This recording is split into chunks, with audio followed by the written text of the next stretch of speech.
The David Pakman Show at davidpakman.com.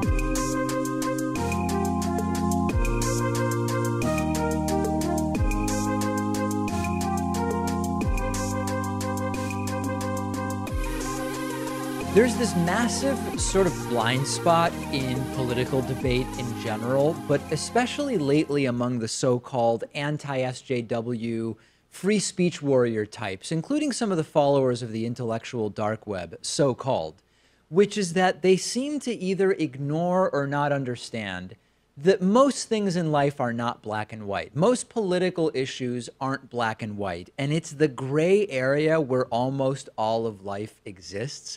And this isn't me giving you some cultural relativism thing or some postmodernist stuff or rehashing my piece from a few months ago explaining that movements that focus on principles miss the point, that the real hard work is really in figuring out specific situations rather than just coming up with some list of principles.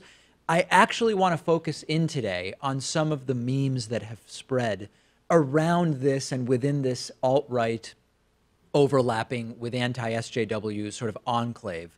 And as an example of what I mean, even before I do that, I want to make another point. Most things being gray area doesn't mean that the truth is somewhere in the middle of two extremes, right? That's a really important thing to understand. The truth about 9/11, for example, isn't the halfway point between the so-called official story and Bush did 9/11 or Jews did 9/11, right? It's fallacious to say that. And when I say that things are mostly gray area, I do not mean that to find the truth, you just come up with like an average of positions on the issue, okay? So let's get to an example.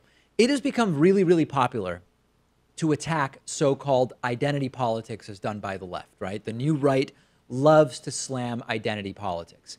Let's ignore for a second the hypocrisy of the alt-right being fundamentally an identity movement, since this is about gray area, not hypocrisy, but they're also hypocrites on this issue. And the right has come up with the position that identity politics are bad. The left should be against identity politics. You're either a regressive leftist who loves identity politics, or you're a brave leftist who's willing and able to denounce identity politics. And the truth is that the sense on this issue is what I've pointed out before. Identity politics can mean many different things. Identity politics can be productive or destructive, but identity matters. So what we should do is carefully listen to people who speak about their experiences as members of a particular identity group, include it in our evaluation of issues without making identity a sort of trump card, as Nathan J. Robinson recently wrote in a very good piece in Current Affairs. It's not about, are you pro or anti-social justice warrior, right? Social justice warrior has become this worthless pejorative. But on identity politics, we can understand that the stories of those with membership in an identity group are important, but they don't have some kind of ultimate authority, right? Nor should they limit open debate or discussion about issues. It's a gray area. It's boring, right? If you're asked, are you pro or anti-SJW on right-wing hate radio, what I gave is a very boring answer, but it's an accurate answer. Let's talk about another example, popular one, cultural appropriation. I received a call, I think it was last week, about cultural appropriation during live calls. Do I think cultural appropriation is a problem? Is it bad or good? Do I think that we should be for or against cultural appropriation? Brianna Joy Gray, as Nathan Robinson writes in his article in Current Affairs, has found the gray area on this, right? Which is, listen, if someone is incorporating, using, or appropriating elements of somebody else's culture or race, that's nothing to criticize. If there's exploitation or disrespect of a disadvantaged group's culture, including for dishonest financial gain, then yeah, we should be critical of that. So again, hey man, are you for or against cultural appropriation? Well, I'm for respectful use of diverse cultures, cuisine, or arts, or dress, or hairstyles, or whatever, and I'm against disrespect and exploitation. Oh, that's boring, man. Either you're for or against cultural appropriation. White privilege, another example. Does white privilege exist is often the debate. A common question in those debates is a white guy will say, tell me specifically how I've benefited from white privilege. If you can't, it's because it doesn't exist. Race, along with gender and age, are characteristics that we immediately identify when we meet someone or interact with someone, right? You don't even have to try. You see the cashier at the grocery store, you are immediately understanding that cashier as being a young Hispanic female, for example, right? Humans immediately recognize those elements of identity. So it would be insane to pretend that there wouldn't be subconscious judgments that are applied and that society as a whole sees those characteristics in ways that could be positive or negative or neutral. So that is a reality. Let's recognize the historical advantages that white people or those perceived as white have had, for example, in the US for a long time now. But that doesn't have to dictate our politics. It doesn't have to subjugate other avenues among which we should be considering how politics should be done, or economic justice or education or whatever else.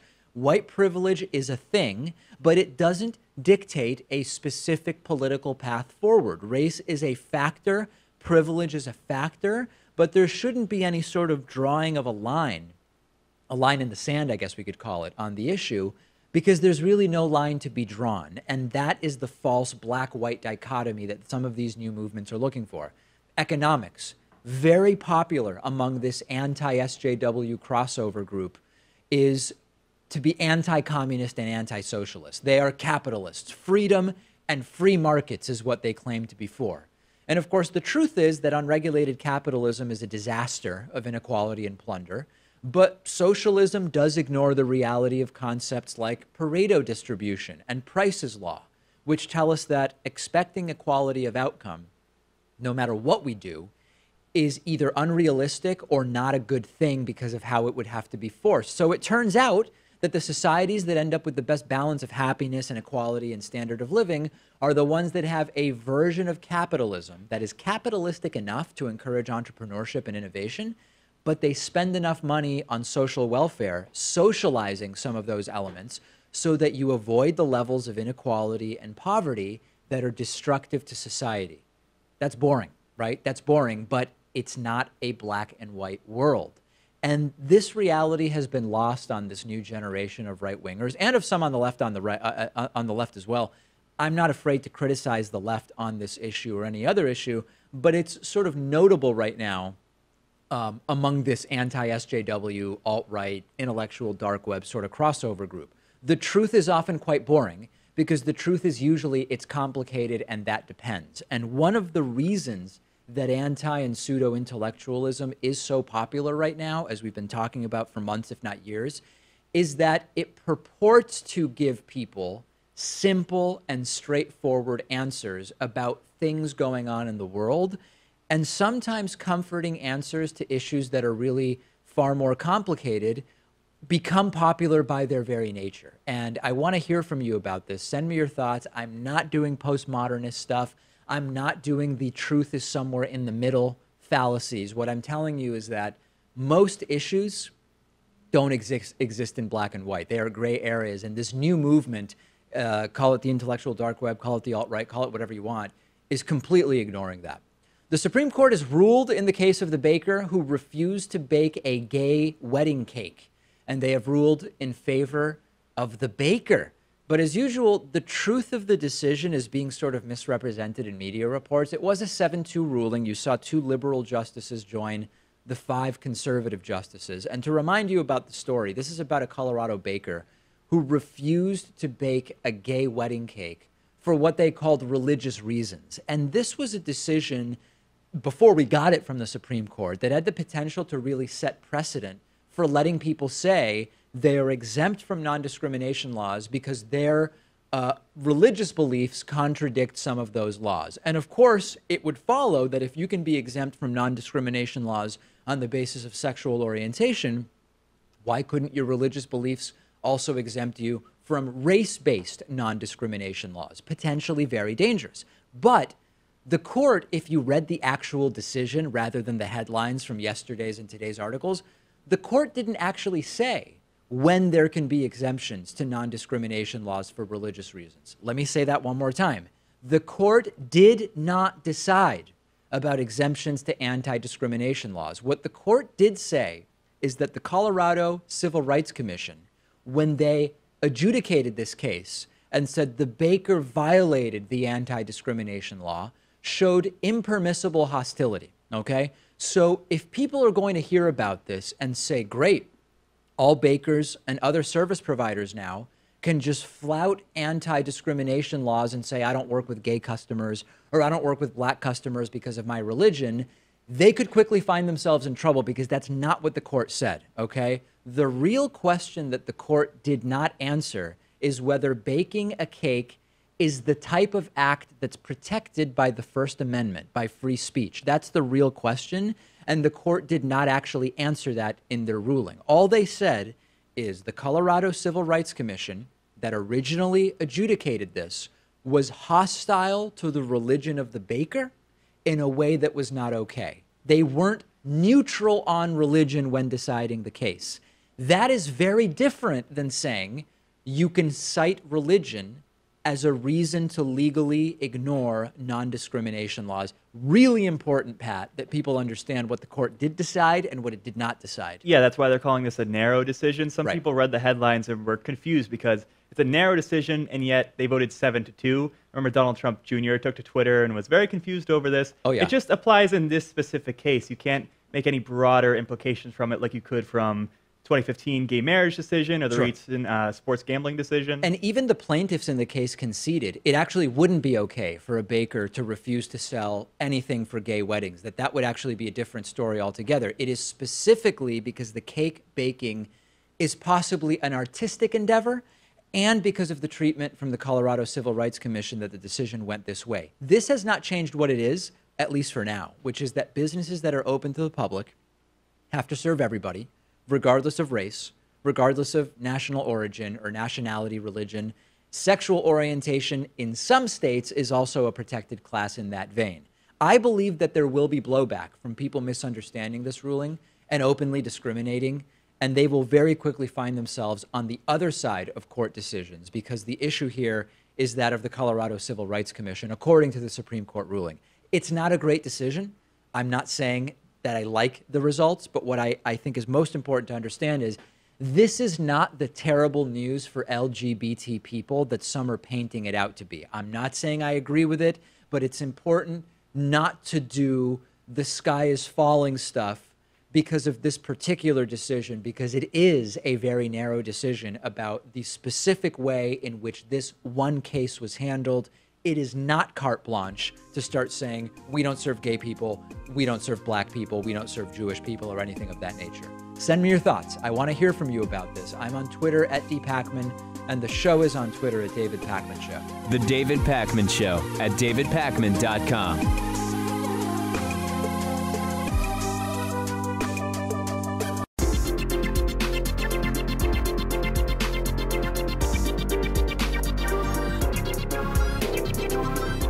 The David Pakman Show at davidpakman.com. I want to say thanks to Robert Maritsky, who's today's David Pakman Show new member of the day. Also want to say a big thank you, a 6X thank you to Corey Torres, who has been a member since 2012. Robert and Corey get the bonus show, the commercial-free audio and video feeds of the show, and they are part of the biggest revenue source that our show has, membership. And you can sign up at joinpakman.com.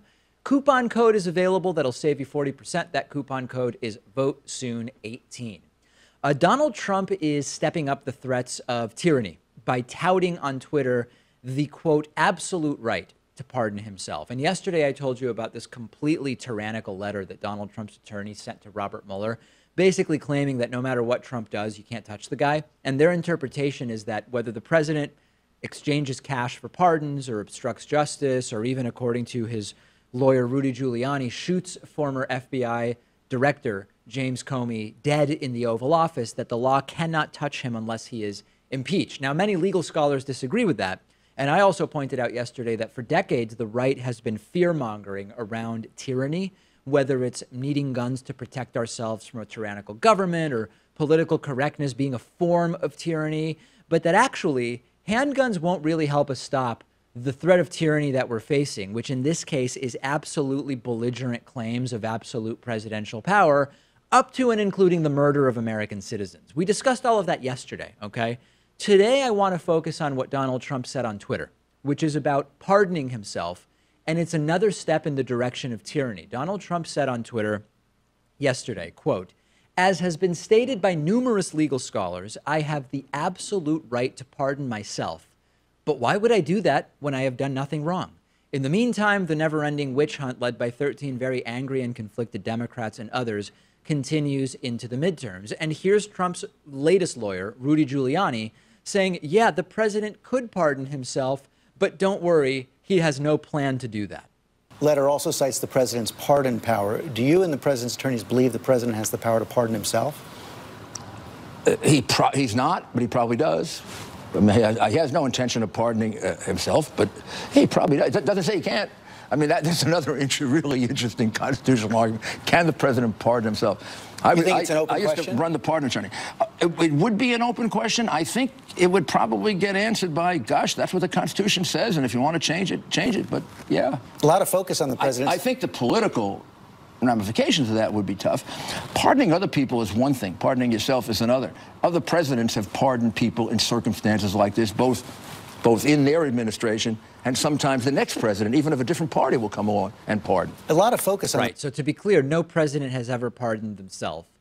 There does exist a memo from the Justice Department in 1974, which was written days before Richard Nixon resigned. And it says that the president cannot pardon themselves because, quote, no one may be a judge in his own case. But let's play it to its endpoint, right? If Trump pardoned himself, hypothetically, it would immediately trigger a court challenge, which would be appealed to the nation's top court, the Supreme Court, which would very likely hear the case. And this means that the decision as to whether Donald Trump could pardon himself might come down to Neil Gorsuch, the guy that Donald Trump put on the Supreme Court. And this is why elections matter. This is why when some on the left say Hillary, Trump, whatever, it's all the same, right? It's not, because now Neil Gorsuch is on the Supreme Court for life. And if and when this comes up, Trump has what will very likely be a friendly vote on that Supreme Court. This is a sort of Richard Nixon moment, right? It's if the president does it, it's not illegal. It's another flavor of that. Didn't work out super well for Richard Nixon, but it is a strategy. And the Nixon difference, in my view, is that there was no Fox News at the time. There was no propaganda news echo chamber defending Nixon no matter what he did at the time and making him out to be the victim in the entire Watergate scandal. And that could actually be a difference maker in the end. And what's missing from this conversation is that it's absurd that there's this much discussion about a president of the United States talking about pardoning themselves and forcing the investigation into possible wrongdoing by him to be closed.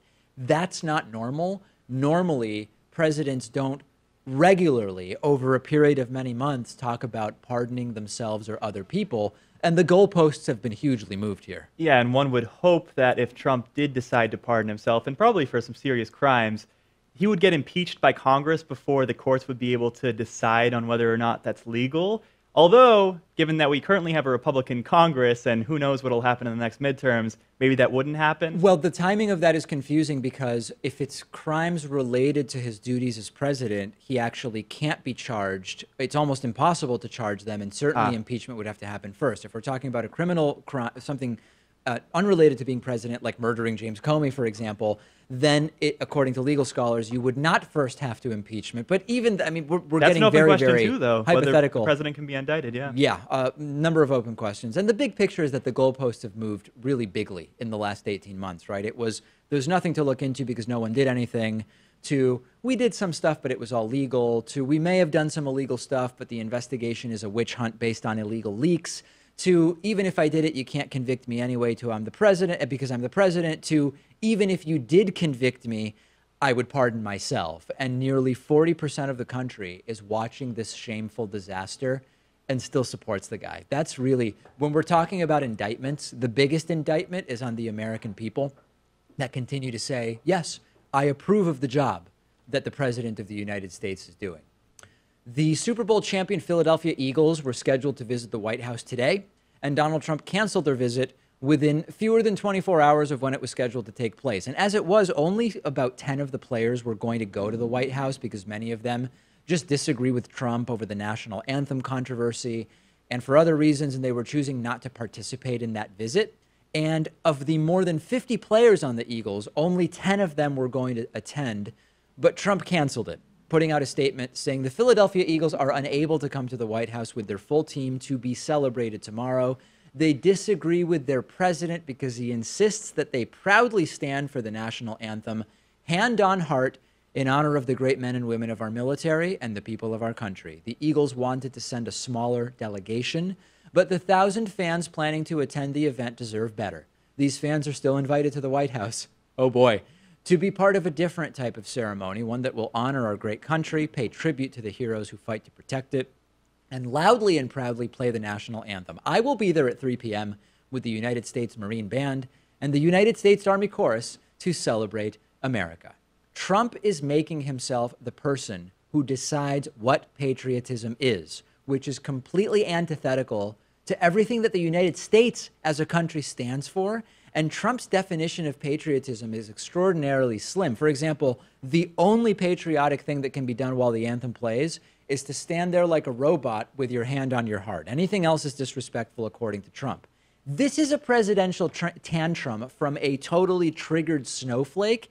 And the real reasons that he canceled this thing are, number one, it would be embarrassing to have that picture taken with only 10 players, number one. Number two, it's probably another distractathon. The things that are going on with Michael Cohen, the things that are going on with Paul Manafort, which I'll get to later in the show, that is not good for Trump. And then the other thing that's just generally weird about this is that none of the Eagle players sat or kneeled during the last Super Bowl, right? He's talking about the Eagles as if they were doing mass kneeling protests or something, but they didn't do that. During the Super Bowl, none of the Eagles players actually sat or kneeled.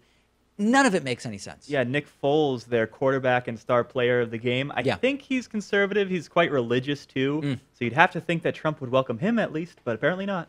Apparently not. And, you know, I don't really care about the Eagles being uninvited, but I'm sure that Trumpists will see this and say, that's right, those Eagles players, they refuse to stand. They don't deserve to go to the White House. Well, they all stood, right? But good luck communicating that to the Trumpists. And the distraction element, which I'm going to get into, is that Paul Manafort is now suspected of witness tampering in the Russia investigation. It appears that Michael Cohen could be getting arrested very, very soon. And we just can't underestimate the motivation of just wanting to distract from the news here by Donald Trump.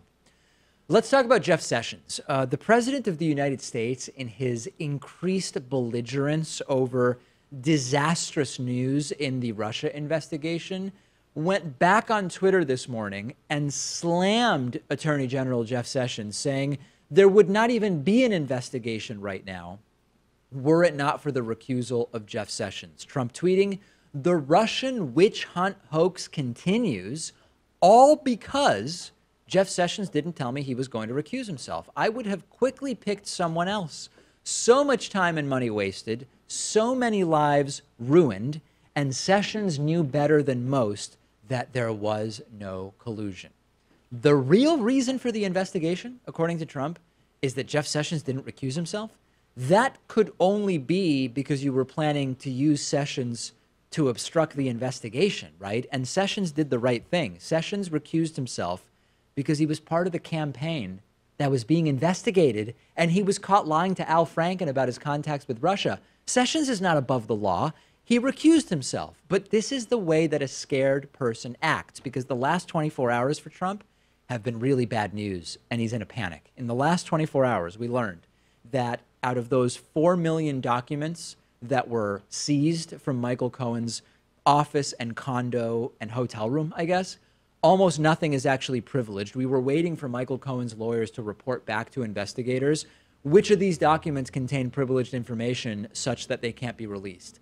A court-appointed watchdog was put out on this issue, and they put out a report yesterday saying there are almost no privileged documents whatsoever, which means that it's almost all going to be turned over to Robert Mueller. Bad news for Trump. Number two, we learned in the last 24 hours that the U.S. Special Counsel now believes that indicted Trump campaign chairman Paul Manafort tried to tamper with potential witnesses since he was indicted and put on home confinement with not one but 2 GPS tracking bracelets. And Manafort, according to investigators, has been trying to call, text, and send encrypted messages to people from the Habsburg Group, which was one of his consulting partners for his Ukraine work, trying to influence their testimony and trying to conceal evidence. This is really not good for Paul Manafort. So Trump is imploding. He reacted, first of all, by canceling the Philadelphia Eagles' visit to the White House, also by going back on Twitter and just taking it out on Jeff Sessions. And if Jeff Sessions did one thing right in the last,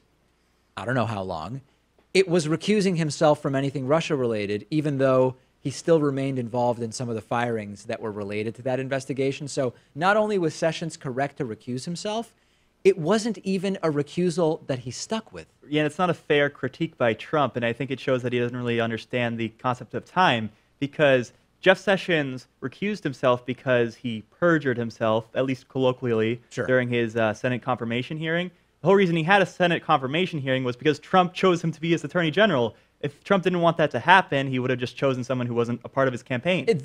That's suggesting that Trump has some personal responsibility for what took place. He's not going to accept that. Trump has never accepted personal responsibility for anything whatsoever. So a very, very bad 24 hours for Donald Trump. The panic is showing, and I would not be surprised if we see, 7 to 10 days more indictments in Trump Russia.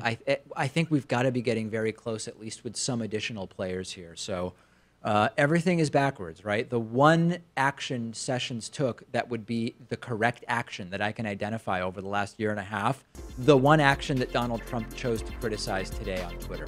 Let's take a quick break. We will be back with much more after this. Give us a like on Facebook, facebook.com/David Pakman Show. The David Pakman Show at davidpakman.com.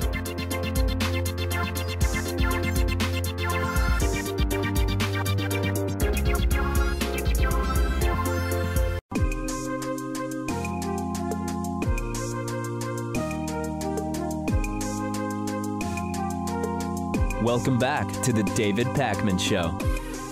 We're continuing our conversation with Richard McGowan. He is a professor in the Carroll School at Boston College. We've been talking about sin taxes, the taxation of alcohol, marijuana, regulation, etc. And I want to get now to the topic of sports gambling. We've had a recent Supreme Court decision stemming from an appealed case from New Jersey, which is going to make it easier and possible for sports gambling to expand to many more states. So to start this conversation, Richard, what, if anything, distinguishes sports gambling from the other vices that we've discussed?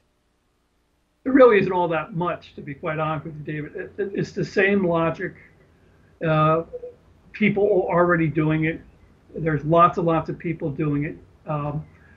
Now, there is one huge difference with sports gambling, and that is the vast majority of people who sports gamble are doing it online. They do not go. They don't go, and so it's not going to the local bookie and things like that anymore. So again, but the logic here is New Jersey decided they needed something that would make their casinos unique in the Northeast. They wanted to have casino gambling. So they would, the revenue issue. Then obviously trying to put whatever the black market online basically out of business. And then finally, they're trying to discourage consumption somewhat and trying to put age limits and things like that on it. There has been one difference touted, and I'm curious to get your reaction as to whether it's sort of a material, practical difference of any value, which is that with sports gambling, you do have the possibility of individuals who are sort of determining the outcome, possibly participating in the betting, right? Whether it's players or referees that might be involved. And of course, that would be against the law. It would also be against the rules of whatever league you're participating in, but it's something conceivably that could happen, which seems like it is a different dynamic than with some of these other vices we're talking about. But I guess my question from a sort of conceptual standpoint is, does that really represent a practical difference in how it should be regulated? Well, one of the things, obviously, you're pointing to there is that when you have sports betting, you really have to worry much more about the integrity of the game. I think with pro sports, the pro athletes are making so much money, they're probably not going to, that's not going to be their enticement. Referees, let's face it, the NBA had a referee who did that once and was fired because of that. So the NBA has that. But clearly the organization that's got the biggest stake in this and worrying about it is the NCAA. Because you're not paying college athletes. I mean, let's face it. I mean, they might be getting a free scholarship and education and things like that, but they're not being paid. And so there's really going to be how you try to keep, how the NCAA is going to handle this and the integrity of the game there is really going to be a real problem. And what is the sort of dynamic in terms of dealing with that? I mean, you make it against the law, you make it against the policies of the organization, you do that stuff, but it still sort of can happen. You would hope that you discover it when it's happening. But in terms of preventing that, is there anything really beyond that that can be done? Well, I mean, obviously, the sports leagues, it's interesting. The sports leagues, I think, have the gall, to be quite honest. I think, and I'll say the gall that they want a percentage of the sports revenue that the states are going to be taking in to pay for integrity purposes, which, by the way, they already have to do anyway. So, I mean, I think like the NFL and the NBA and Major League Baseball to have the gall to say that they want a percentage of the sports bet from the states is outrageous as far as I'm concerned. But for the NCAA, they're going to have to really now they're already to tell athletes you can't bet. If you do, you're going to lose your scholarships and things like that. But I think they're going to have to do a lot. The schools are going to have to spend a lot more money worrying about the integrity and who's going on campus. And consulting with those who would be trying to contact student athletes. I'd love to take a minute to talk a little bit about one of the arguments that's made often against the legalization of both gambling, betting on sports, and the lottery. And that's an argument which says that the activities of particularly playing the lottery, but also to some degree gambling and betting on sports, are overwhelmingly being done by people who actually don't really have the money to lose, and that's a particular argument when it comes to the lottery, that it preys on those who actually are least equipped to lose a few bucks here and there playing the lottery. And the sort of libertarian argument or retort is often, listen, the government is not your nanny. The government is going to try to raise its revenue in the ways that it best sees fit, and that's sort of it. The counter to that often also is, well, if it's not legal, people will still be doing the betting. They're just going to be doing it in sort of a black market way. But the truth is that black market lotteries are not that big of a thing. I mean, of course they exist, but a state-sanctioned lottery is a very, very different thing. Where do you come down sort of on that issue? And really, it's more of a question of government power and intervention, right? Yes, and I would immediately say with the lottery, I think it's probably true. I mean, talking about the lottery, a lot of the instant tickets where you see people scratching tickets and things like that, there are certainly people who should not be there. And the government, one of the estimates I've heard is that around 30% of the players of lottery tickets buy around 70% of the tickets. So clearly, the government has a moral obligation to spend a lot more money on compulsive gambling, and the problem that people have with compulsive gambling. All right. Again, if the lotteries right now are basically flat, and so that's the other reason why state governments are looking at sports betting, because sports betting is clearly something that will be brand new. In the area of sports betting, by the way, that is really a middle class thing. You clearly, for instance, the fantasy sports leagues right now, which, by the way, are going to probably be in big trouble once regular sports gambling, but they are clearly a middle class or upper middle class phenomenon. They're the people who want to play those games. So it depends. For instance, I mean, like an alcohol, clearly the upper classes are the ones that drink scotch. Lower class people usually drink beer, and so there's a little bit of that going on with gambling. That there's certain gambling games go for the lower classes, and that's the lottery. There's no doubt about that. Versus sports gambling would certainly affect. I mean, I think that the age group that would really be allowed would be 18 to 35. They'd be males, and God knows what will go on college campuses once you legalize sports gambling. Do you think that there should be a distinction made in the law as these laws are developed between in-person sports gambling and online? Like, is there enough of a difference in the dynamics there that it would make sense to regulate them as sort of separately or differently? I would probably say you're 100%, because if you have to go in person, it's probably either going to be to a racetrack, which is what New Jersey ones. They want you to go to the casinos or racetracks, and they don't want to put it online. Excuse the pun here, but I think Delaware is already raising the ante on sports betting because they want to put everything online. And so now, how do you regulate sports gambling online and make sure that, that if you're saying at 21 is the earliest age you can do it, how do you regulate that? How do you assure that people will keep their bets under wire? Although certain ways you could probably maintain about what people are betting and how much they're betting online, just probably under more circumstances than you can in-person betting. We've been speaking with Richard McGowan, joining us today from El Salvador. He is professor in the Carroll School at Boston College. Richard, thank you so much for talking to us about this. It's great to be with you, David. The David Pakman Show at davidpakman.com.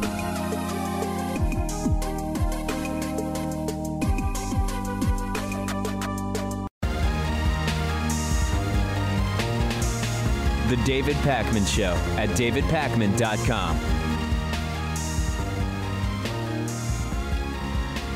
A guy named Nathan Larson is running for Congress. He happens to live with his parents. He's a libertarian. He is 37 years old, and he is running in Virginia's 10th district. He would like to see women formally under the control of men. He wants to get rid of age of consent laws for marriage. He wants to get rid of laws against marital rape. He believes that white supremacy is a system that works and that Hitler was a good thing for Germany. He also believes incest should be legalized as long as the people in question are married. And he is also apparently a pro-pedophile guy. Not even really sure what that means, but he once created a website called, I don't know if it's pronounced swiped or sweeped. It's SUIPED, which is apparently short for suicidal pedophiles, and a pro-pedophile lobby. During an interview with Huffington Post, he was asked, are you a pedophile or do you just write about pedophilia? He said that it's a mix of both. Being a pedophile is pretty binary, right? Like either you are or aren't. He's repeatedly expressed the desire to have sex with infants and children, including his own daughter, who's now 3 years old. He also obviously is against political correctness. I don't think anybody would be surprised by that. And the Libertarian Party of Virginia says that Larson was kicked out of the Libertarian Party last year. His former wife had a restraining order on him until she died by suicide, and Larson has apparently only met his daughter once. Sounds like one too many times, honestly, given the things he has said. He did plead guilty in 2009 for threatening to kill the President of the United States. That was Obama at the time, although he sent a letter to the Secret Service saying he might be planning to kill Bush or Obama, and ended up serving 16 months in prison. And the most disturbing thing about the story is he claims to have gotten 1,000 signatures from voters required to put him on the ballot in Virginia. Now, it's possible that the 1,000 voters were sort of tricked into signing for him, right? Like sometimes you go to a grocery store and someone says, listen, I'm just trying to get on the ballot. Will you sign? And people often feel it's a pro-democratic act independently of what the person's beliefs are. They don't even ask about the person's beliefs, and they just say, sure, I'll sign to help get you on the ballot. I'm not committing to vote for you or anything like that.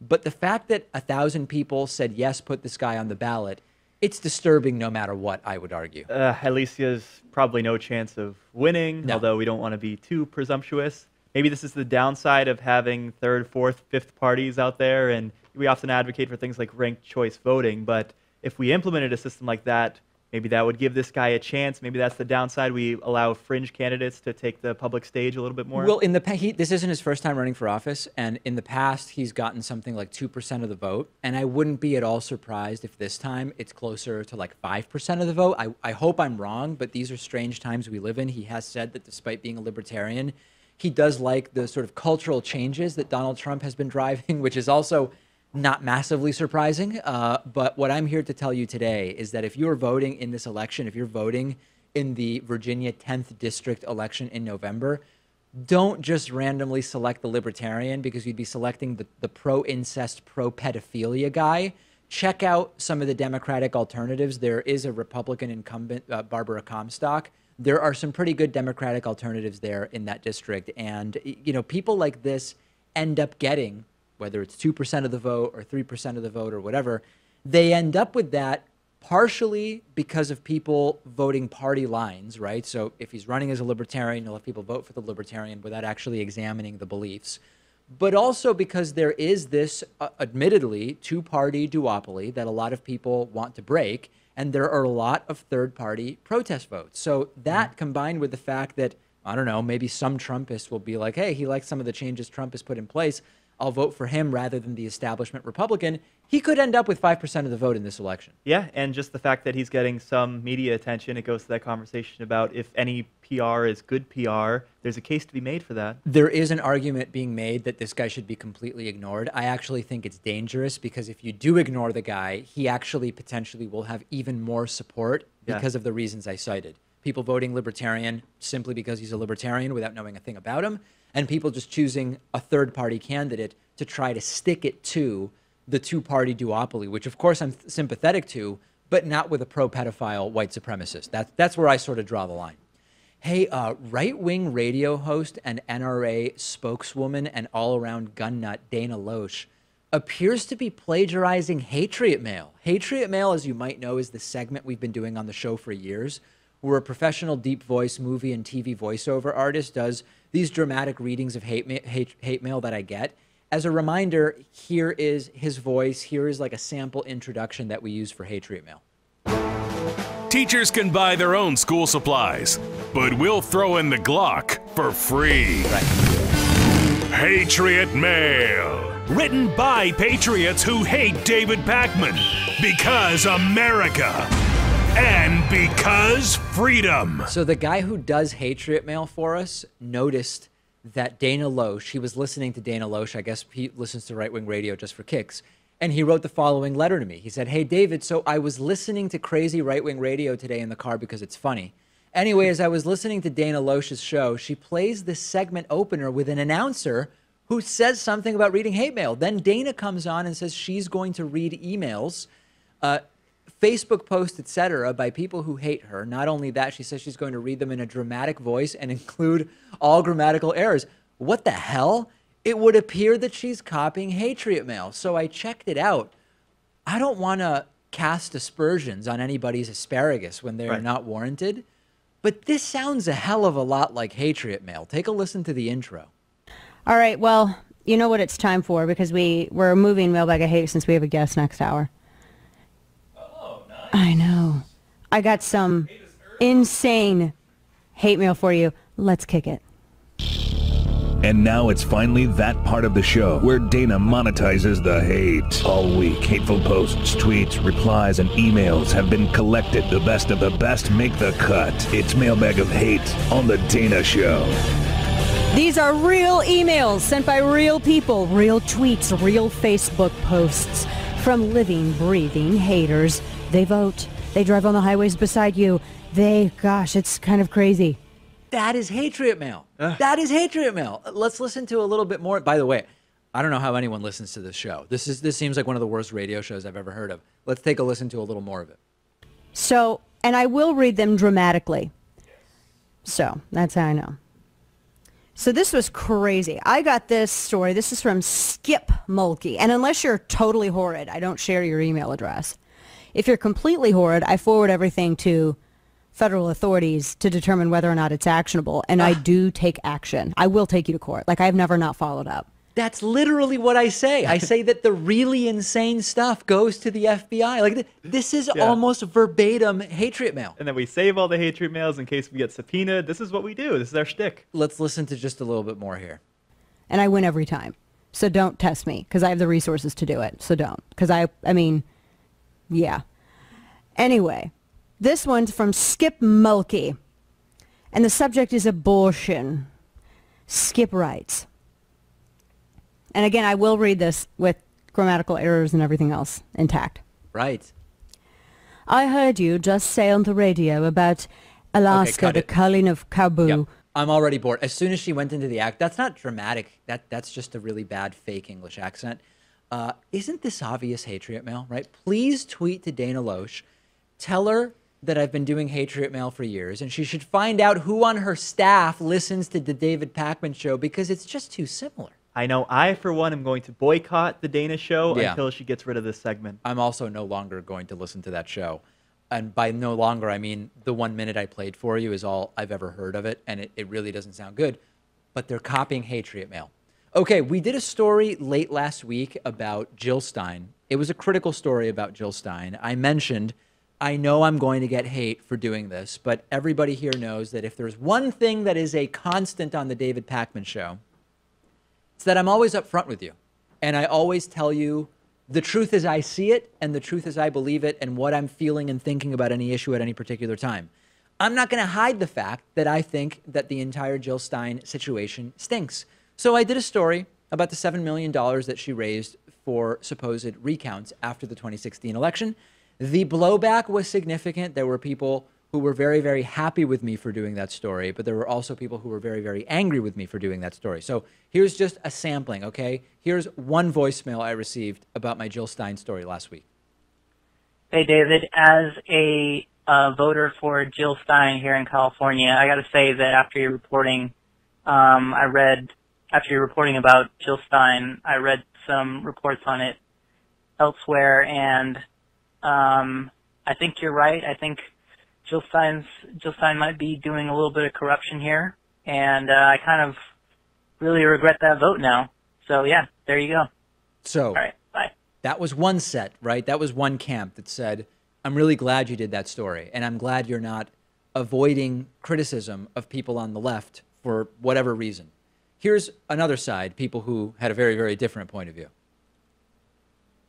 Why can you say that Jill Stein ran a crappy campaign, but you can't say that Hillary ran a crappy campaign?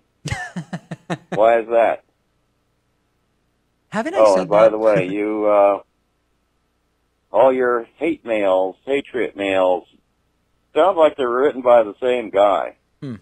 I think people who don't like your show don't watch your show and don't take time to write Patriot mails. Right. I think they're all written by the same guy. Totally wrong. And you're paying the guy who writes them. Not paying anybody. Yeah, okay. I don't care about that. I've criticized Hillary Clinton, I ventured to say, comfortably hundreds, if not thousands of times on this show, right? I mean, I'm at a loss for words. I'm at a loss for words. We have a great bonus show for you today. We will be talking about AIDS seeking a new apartment for Scott Pruitt and an old mattress from a Trump hotel. Very, very unusual. We will also review a new report which says, much to Pat's dismay, that there is no evidence that having sex with robots is healthy. It's just not healthy, Pat. Okay. There's no health benefits to that. And also a new gun study which says that permit laws for guns reduce murders and that red flag laws cut suicides. Those stories and much more on today's bonus show. Do we want to preview anything about the upcoming chess match? I think we can, yeah. We have the time. Do we have the time? You control the time. I'm wasting time now by wondering whether we have time. Then we don't have time. No, we don't. No, listen. We are going to be doing, so I mentioned that I've been playing chess on chess.com despite being terrible at it. And there has been demand from the audience for a Pat versus David chess match. But what we decided is that it's going to be a Pat and Max versus David chess match. It is going to be live streamed once we get to 2,000 patrons on Patreon. And we will make a formal announcement tomorrow. We will discuss the logistics of it. And I think it's going to be a huge thing. Yeah, and I'm not a chess master by any means, but I've started my training, and I think the audience will be impressed. You've watched Searching for Bobby Fischer a few times. Is that what you mean? That's it. Yeah. All right, so we'll talk about that tomorrow. Great bonus show. Join Pacman.com to get access, and we will talk to you in just a few minutes.